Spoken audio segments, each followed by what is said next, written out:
your girl Leslie, and today we're reading Jessica Love Story, Too Innocent to Kill, chapter 13, and I think 14 if I have enough time, guys. So chapter title is called Kidnapped Again.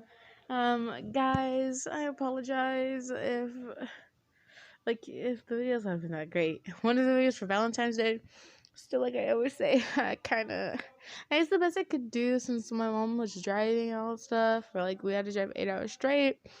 But luckily we came early and all that stuff. And now my family is just making food and all that and stuff. So I might be making a video about Minecraft in the future. Maybe if I have enough time.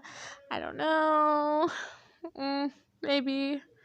Anyways, guys, I'm gonna read Kidnapped Again. Chapter 13.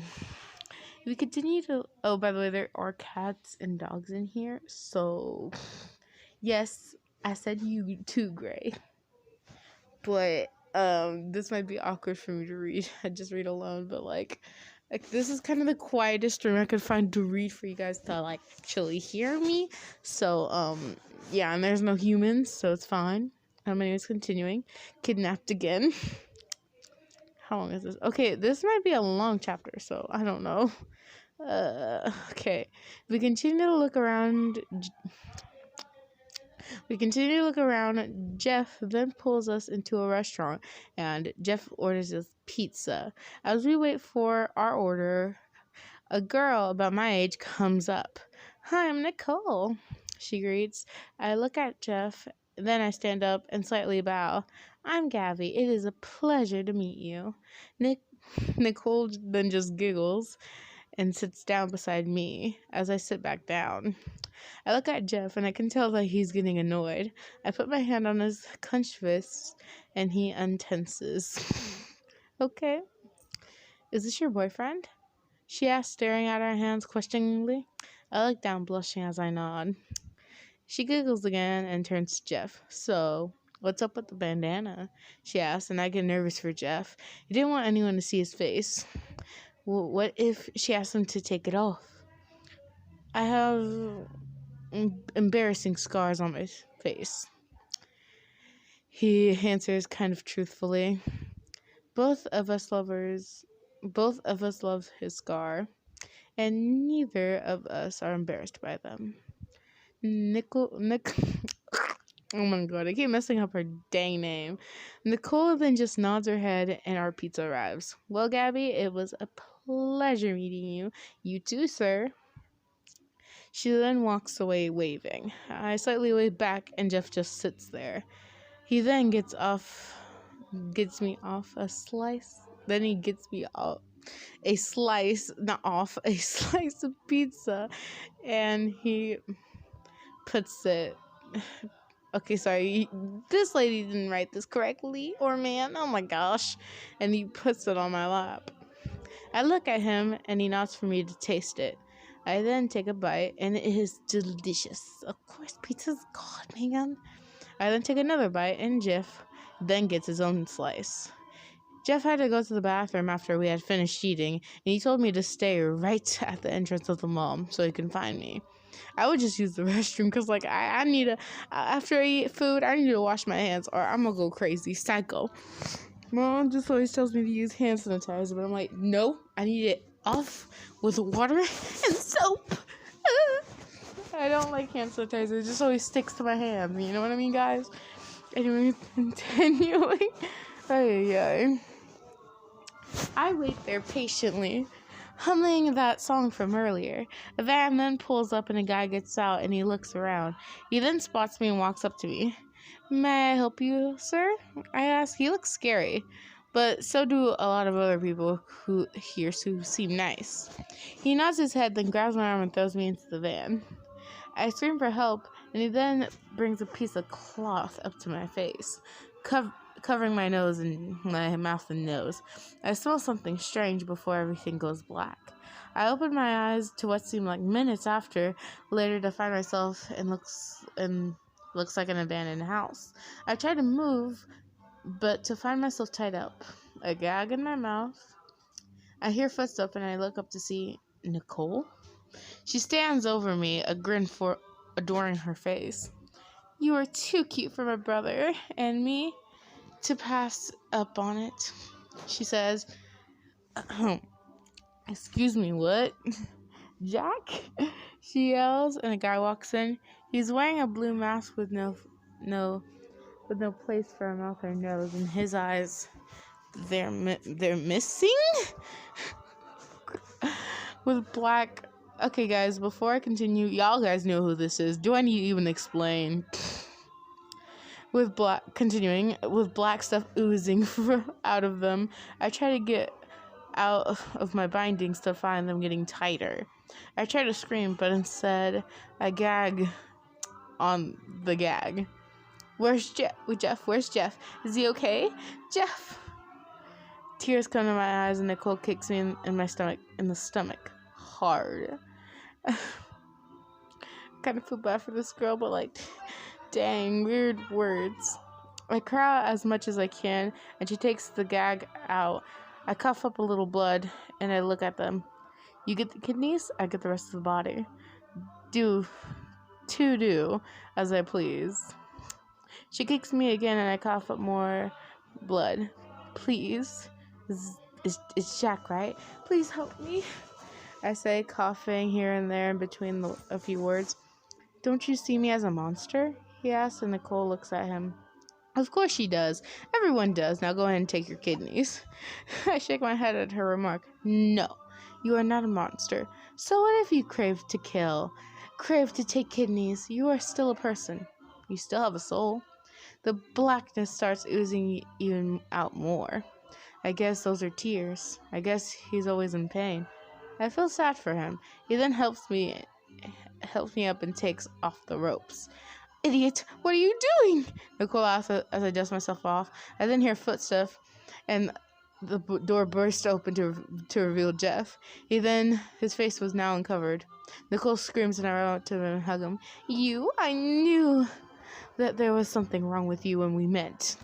He says, are they both to blame? Jeff finishes with a question, his voice deep and fierce with hostility? Whoopsie. With hostility. I nod, and then I shake my head. No. Please, Jeff, don't hurt them. No one deserves pain. How can you say that? They've caused you pain. He demands more than asks. I start crying at Jeff's fat... What? I start crying and Jeff's face softens. Look, I'm sorry. Please don't cry. He soothes as he wipes my tears away. Jack then walks up and Jeff grabs his knife. Do you really think I'm not a monster? He seems like a child looking for comfort. I shake my head. Of course not. No one is a monster. You just look different. It means nothing. You are you, not your looks. I agree with this girl 100%.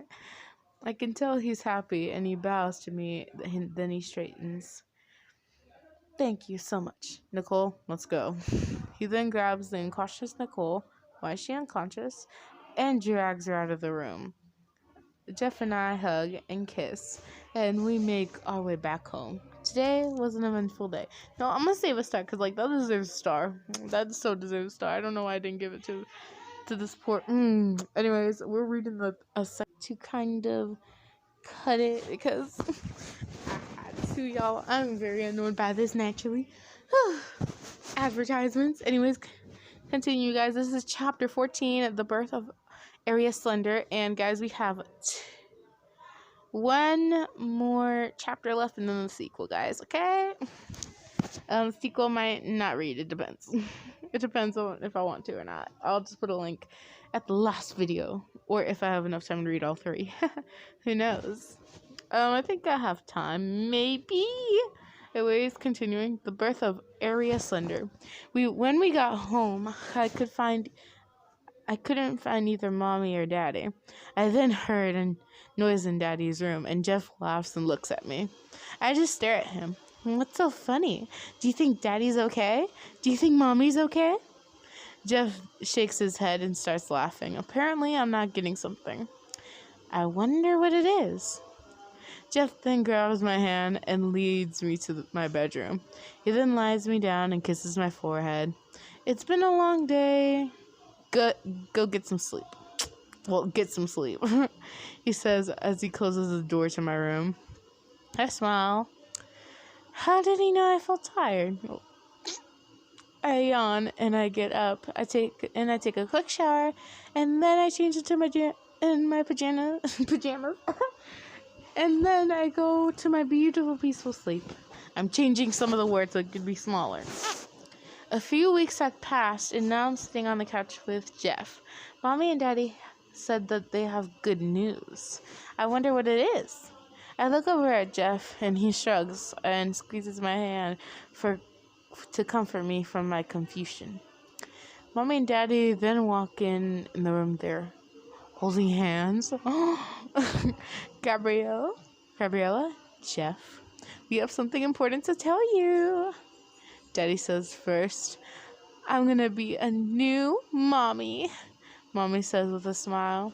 I jump up and I hug both of them as Jeff starts laughing. I'm gonna be an older sister, a sister, I explain as I jump up and down. I'm so excited, I can't wait. For the next 9 whole months, Mommy's belly has been growing more and more. She's also been very moody, and anything would change her mood. Daddy seems to be a lot more happy, but I can tell he's afraid for Mommy. I've been really excited. I hope I'm going to be a big sister. I hope it's a girl. I could play with her hair, play dolls, and have fun. Jeff has also taken me outside a lot as well. We've seen Jack a couple times, and I don't think he likes Jeff. I mean, it seems like he's jealous. Or of what, I wonder. Anyways, I haven't seen Nicole. I guess she's still mad at me for some reason. During the 6th month, Mommy finally told us the gender of the baby, and I'm going to have a little sister. I'm so excited, and I can't wait. Jeff and I went shopping for baby clothes, and something funny happened. After we got finished searching for clothes, we went to the checkout counter. The woman there looked at us strangely. Aren't you two a little young? She asked. I nodded and told her I'm 13. Jeff has never told me his age. Ma'am, this is for her mom. Her mom is pregnant, Jeff answers. I nod with my eyes wide open and a big smile on my face. I'm going to be a big sister to a baby girl. Okay. Sorry, I'm petting a cat while reading this.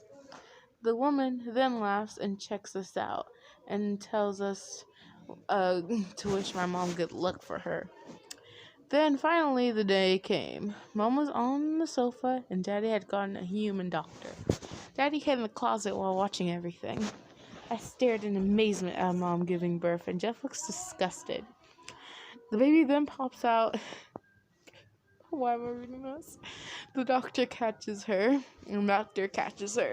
Well, I've never held a baby I never had a baby do that or be this pale or have no nose. Ma'am, your daughter has no nose. My mom just says it's a condition that runs in her husband's family, and he leaves it alone. He cleans my sister off, and he wraps her in a blanket and hands her to my mom, and he leaves. Daddy then comes out. Look, darling, she has your nose, Mommy says while laughing. We all then laugh, and I got to hold my baby sister. Mom, what's her name? I ask. Mommy's never told me her name before. Aria. Her name will be Aria Slender. I smile and I hug Mommy while Daddy held Aria. That's a beautiful name, Mommy. Okay, guys, since I want to, continue this and call this a freaking good ending, because why not? Because I never read 3 chapters all in one. So, this will be a very short chapter, y'all. This will be probably the last chapter, okay? Chapter 15. The killer's future. 5 years later. I'm standing in my beautiful wedding gown at the end of the garden as Jeff walks down the small aisle. He takes my hand and kisses it as Daddy, he's marrying us, says the traditional word for a wedding. Do you, Jeff, take Gabriella? By the way, guys, it's a wedding. To be your lawfully wedded wife. To have and hold as long as you both shall live. Jeff nods. I do. This is like the cutest part for me. Daddy then turns to me and asks me the same question, except the other way around, and Jeff instead of wife. I nod. I do. You may now kiss the bride. Jeff then lifts my veil, you know, the thing that covers their face and then you flip it open, bomb. Okay, I don't know how to pronounce that, but anyways, I'm gonna try. Jeff then lifts my veil and kisses me. Mommy and Daddy claps, and I look at my 5-year-old Area. She gently smiles at me, and I'm astonished. She never smiles. I then smile at Jeff, and we kiss again, and we all go back inside for cake. Cake! I yell as I run into the house. Jeff right behind me. We all eat cake. Area plays with my veal, ripping it in half and doing her small giggles that she does without a smile. She then turns out to be adorable. Jeff and I are married, as well as Mommy and Daddy, and everyone is happy and healthy. This makes me so happy. I wonder what the future holds in store for us. The end. Okay, guys. There will be a new sequel, but we are going to see if the sequel is finished, y'all. So, that is probably the end of this story. I don't really want to read the sequel personally because I'm not really that big a fan of sequels. I'm just not. We're just looking for a sequel at the moment. I don't see a sequel, y'all. I don't see no sequel. Yeah, guys, I don't see a sequel here. So, she might have not wanted to. Yeah, I don't see a sequel, y'all. So, I apologize. Anyways, guys, I hope you enjoyed this very long, well, not long, but this is a long video in general. This Too Innocent to Kill, Jeff the Killer love story, chapters 13, 14, and 15. I hope you enjoyed, guys. Anyways, like, subscribe, and hit the notification bell for more amazing videos, guys. And wish me luck, because I wasn't at school on Friday, like, this week, so RIP my poor soul. Anyways, guys, I have to go. And now we're gonna start reading a new story, so be excited. And if you have a suggestion, leave it in the comments down below or email me on the description. Anyways, guys, I gotta go. I'm gonna be happy. Well, I am happy and fully proud to say that we are finished reading this book. And I am so proud of myself finally finishing one book. Like, I'm proud because, like, I never actually finished a book in this channel. A whole thing, like, finished the whole thing, read all the chapters with you guys. Like, that's what I mean. But I finished a lot of books on my own, just me reading by myself, silently. Anyways, guys, I officially have to go. Bye and peace.